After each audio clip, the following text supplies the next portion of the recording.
Kamusta mga boss? Sobrang sarap nga ng dinner namin ni Boss Madam. Kaso meron niyang nag-iinarte. Masyadong pihikan at juicy pa sa ulam. Tara mga boss, at alamin niyo nga ako sino yung epal.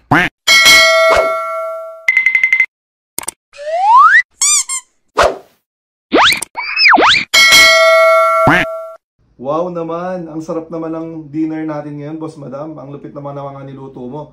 Merong yan. Ito kasi yung nalalasahan ko kanina habang nagdadrive. Okay. Tilapiyang prito, yan, lalaki oh.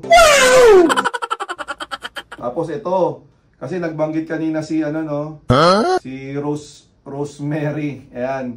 Wow. Sinigang na Salmon. Pero ulo lang. Ulo lang. Baka tayo mabili ng laman eh. Yan. So, ayun, kain na tayo.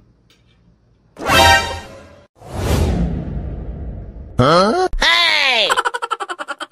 Halika, balik. Ang sarap-sarap ng ulam, ayaw mo? Ang sarap-sarap ng ulam, ayaw mo? Balik dito. Kain na tayo.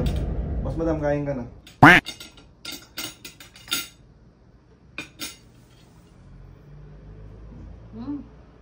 Sarap. Ayun mga boss, sobrang busog ko na naman sa gabi na to. Namiss ko na naman kasi yung pritong tilapia. Ewan ko ba kasi dun sa isa na yan, napaka-epal. Hanggang dito na lang yung video natin ngayon mga boss. Kung hindi ka pa nga nagla-like, baka naman. At kung hindi ka pa rin nagpa-follow, paki-follow mo na ako boss. Bye-bye!